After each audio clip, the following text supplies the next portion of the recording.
Hello everyone, কেমন আছো তোমরা সবাই? আমি তো খুব ভালো আছি। আজকে চলে সেটা নতুন ব্লগ নিয়ে। তো এটা আমি তোমাদের সাথে শেয়ার করছি 2 বছরের দুর্গাপুজোর দশমীর ব্লগটা। জানি যে অনেকটাই দেরি হয়ে গেছে, তবে তোমাদের সাথে এই ব্লগগুলো শেয়ার না করলে আমার একদমই ভালো লাগে না। তো দশমীর দিন কিন্তু আমার প্রত্যেক বছরই আমার মাস্টার্সের কলেজের যে বন্ধুদের গ্রুপটা আছে, মানে আমাদের গার্লস গ্রুপের একটা প্ল্যান থাকে। আর এই বছর তো জানোই দশমীর দিন কী পরিমাণ বৃষ্টি হয়েছিল, মানে সকাল থেকে এতটাই বৃষ্টি হয়েছিল যে আমার লিটারালি প্রচণ্ড মন খারাপ ছিল যে আমরা তো দেখা সাক্ষাৎ করতে পারবো না। আমি তো স্নান টান করে খেয়ে দিয়ে প্রায় ঘুম দেবো এইরকম ভাবছিলাম। তারপর দেখলাম যে না, ওয়েদারটা একটু একটু ক্লিয়ার হলো। তো তারপরে কিন্তু কোনো মতে রেডি হয়ে বৃষ্টির মধ্যে ছাতা নিয়ে বেরিয়ে পড়লাম। তবে আমরা যেখানে মিট করছিলাম, আমরা মেনলি এসেছিলাম হচ্ছে চেতলার কাছে। তো এখানে যখন আমরা বন্ধুরা মিট করলাম তখন কিন্তু প্রায় ওয়েদারটা অনেকটাই ক্লিয়ার হয়ে এসেছিলো। আর প্রথমেই কিন্তু এরা এসে চলে এসেছিলো খেতে। যেহেতু পুজোর লাস্ট দিন ছিল, সেই জন্য প্রত্যেক বছরই কিন্তু আমরা একটা জমজমাটি খাওয়া দাওয়া করি। আর এই জন্যই কিন্তু লাঞ্চটা কমপ্লিট করতে আমরা চলে এসেছিলাম কালীঘাটের বাচ্চান্স ধাবায়। আগেও কিন্তু বাচ্চান্স ধাবায় আমি এসেছি, তবে ওদের নিচের ফ্লোরটা এসেছি। আর এই ফ্লোরটায় কিন্তু আমি এইবার ফার্স্ট টাইম এলাম। আর এসেই দেখলাম যে ওরা কিন্তু অলরেডি স্টার্টার নিয়ে বসেছিল এবং আমাদের জন্য ওয়েট করছিল। তো ওরা কিন্তু স্টার্টারে প্রথমেই একটা কাবাব নিয়েছিল। কী কাবাব নিয়েছিল ওটা আমরা এখন সত্যিই মনে নেই, তবে খেতে বেশ ভালো ছিল। আর তারপরে কিন্তু আমরা ওখানে বাটার নান, চিকেন বাটার মশালা আর স্পেশাল বিরিয়ানিজ অর্ডার দিয়েছিলাম এবং আমরা সবাই মিলে শেয়ার করেই খেয়েছিলাম। আর সব কটা খাবারই কিন্তু সত্যি কথা খুব ভালো ছিল। খাবারের টেস্ট, কোয়ালিটি, ওদের সার্ভিস এবং প্রাইস, এই সবকটাই কিন্তু আমার বেশ ভালো লেগেছে। ওই পার হেড আমাদের অ্যারাউন্ড 350 to 300 এরকম কিছু একটা খরচা হয়েছে। এটা কিন্তু একদম রিজনেবল পুজোর সময় অ্যাটলিস্ট। তো তোমরা কিন্তু কখনো গিয়ে ট্রাই করতেই পারো, আমার তো বেশ ভালো লেগেছে। আর এরপরে কিন্তু আমরা পরপর বেশ কয়েকটা ঠাকুর দেখেছিলাম, মানে দশমীর দিনও কিন্তু আমরা ঠাকুর দেখা একদমই মিস করিনি। আর আমাদের মতো কিন্তু আরও লোকে দেখতেই পাচ্ছ, মানে বৃষ্টি পেরিয়েও কিন্তু লোকজন লাস্ট দিনও ঠাকুর দেখছিল।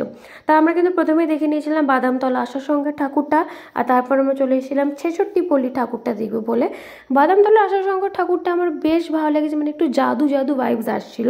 তবে ছেষট্টি পল্লীর ঠাকুরটা আমার সত্যি একদমই ভালো লাগেনি। মানে দুর্গাপুজোয় মায়ের মূর্তিটাকে কেন যে ওরা এরকমভাবে চেঞ্জ করেছিল, এই থিমটা আমার সত্যি ভালো লাগেনি।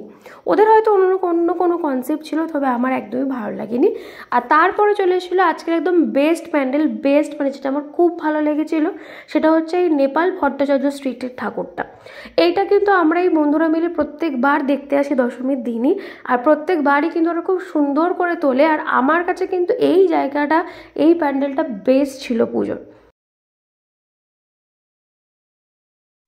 যারা দেখেছো তারা তো অলরেডি জানোই যে কতটা সুন্দর করেছিল ওরা প্যান্ডেলটা। যারা দেখোনি তারা কিন্তু এখন আমার ব্লগ থ্রুতে দেখেই নাও।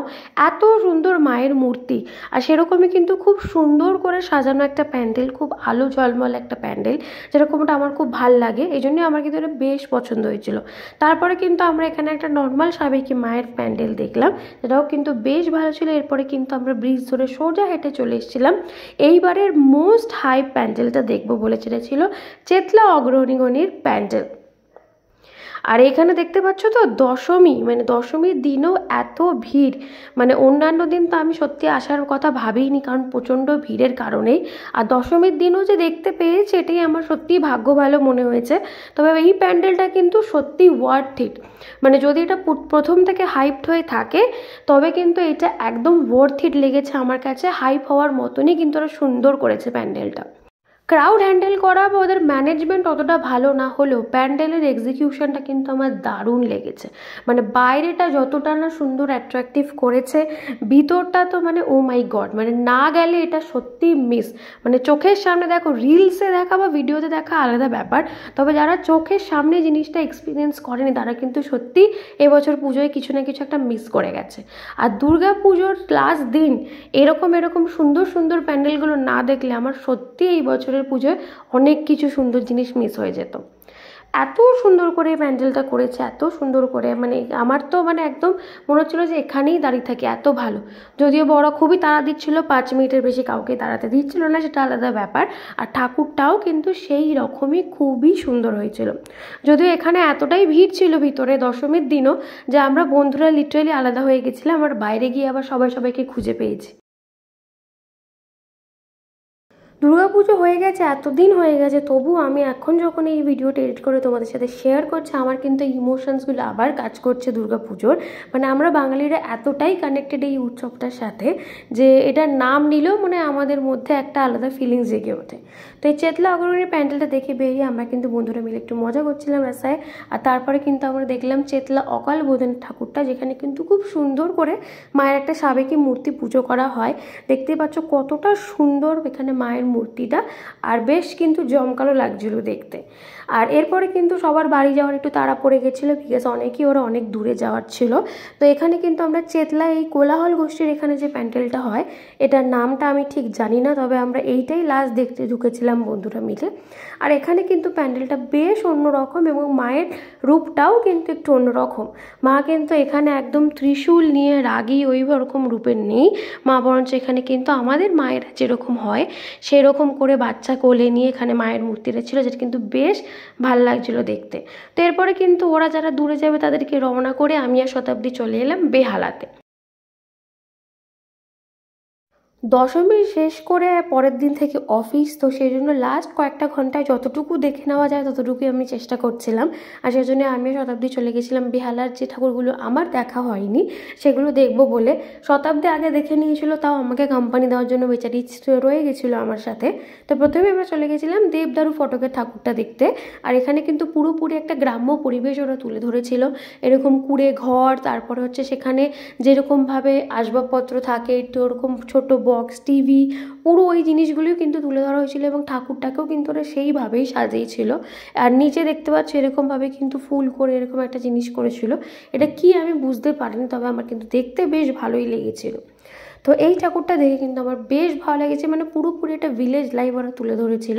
আর তারপরে কিন্তু আমরা চলে গেছিলাম ওই ফুটে বাকি ঠাকুরগুলো দেখবো বলে। এবার ওই ফুটে কিন্তু আমি বেহালায় ঠাকুর আগে দেখতে এসেছিলাম, তবে সেদিনকে কিন্তু অনেকগুলো প্যান্ডেলই ম্যানেজমেন্টের কিছু কাজ চলছিল, মেনটেনেন্সের কাজের জন্য বন্ধ করে দিয়েছিল সেই সময়, তো দেখা হয়নি। তো ওই জন্য আজকে ভাবলাম দেখে নিই। তো এরপর আমি চলে এসেছিলাম এই একতা সঙ্গে ঠাকুরটা দেখবো বলে বেহালার। এটা কিন্তু ওরা খুব সুন্দর একটা ছোটোর মধ্যে বেশ কালারফুল একটা প্যান্ডেল করেছিল। এই জায়গাটা দেখে হয়তো কেউ কেউ চিনতে পারবে যারা বেহালা আর্ট ফেস্টে আসো, ঠিক এই জায়গাটাতেই কিন্তু বেহালা আর্ট ফেস্টের মেন ডিজাইনগুলো বা মেন আর্টিস্টিক ক্রিয়েটিভিটিগুলো কিন্তু এখানে হয়। আর এই যে দেখতে পাচ্ছ ভিতরটা কত সুন্দর করে, এগুলো কিন্তু তোমরা যদি ভালো করে বুঝতে পারো একদম কিন্তু সেই ছিট কাপড় যেটা বলে ওই জিনিসটা ইউজ করে হয়েছিল এবং খুব সুন্দর করে খুব সিম্পল জিনিস দিয়ে যে একটা রিইউজেবল জিনিস দিয়ে এরকম করে একটা সুন্দর প্যান্ডেল করা যায় সেটা কিন্তু ওরা খুব সুন্দর করে ফুটিয়ে তুলেছিল। আর মায়ের কিন্তু একটা সাবেকি মূর্তিও ওরা গড়েছিল। তো এরপর আমরা চলে এসেছিলাম বেহালা ফ্রেন্ডসের ঠাকুরটা দেখবো বলে। আর এর আগে কিন্তু আমরা কিনে নিয়েছিলাম আইসক্রিম। তো সেই আইসক্রিম খেতে খেতে এক হাতে আইসক্রিম নিয়ে আর এক হাতে ফোন নিয়ে আমি এই ভিডিও ক্লিপসগুলো তুলেছিলাম।